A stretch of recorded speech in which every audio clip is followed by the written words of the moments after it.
Vous voyez ce personnage? C'est Langston Fleury. Bon, on va l'appeler Fleury parce que c'est plus simple pour la vidéo. Vous le trouvez pas un peu bizarre par moment? Décalé?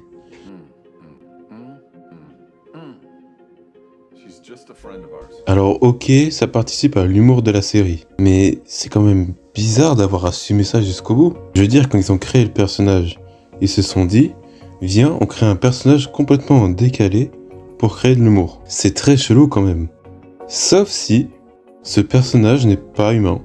Et si Fleury était tout simplement le Martian Manhunter. Ça collerait après tout son caractère bizarre, sa myopie des oiseaux, son aspect un peu décalé. C'est comme s'il n'était pas dans son élément. Alors pour ceux qui connaissent pas Martian Manhunter, c'est un martien qui s'appelle John Jones, ok, et qui a différents pouvoirs, donc, dont la télépathie, la métamorphose, il peut se régénérer, il a plus ou moins les mêmes compétences que Superman, donc il vole, il est très fort, et son origine est assez simple, donc il vit sur Mars, avec son peuple donc sur Mars, et il devient Manhunter en grandissant, donc c'est l'équivalent de la police sur Terre si vous voulez. Mais un jour un virus va se répandre au sein de tous les Martiens, et il va être le dernier survivant de Mars après la propagation donc de ce virus qui attaque directement sur leur seule faiblesse, c'est-à-dire le feu.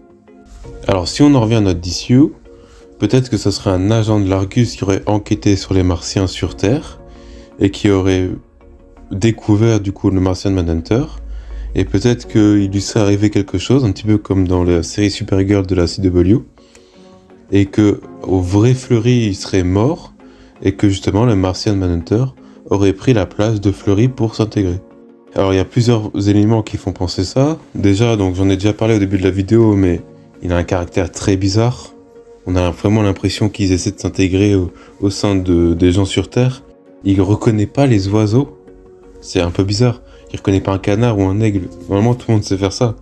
Je veux dire, on est quand même capable de reconnaître certains animaux sans pour autant être zoologiste.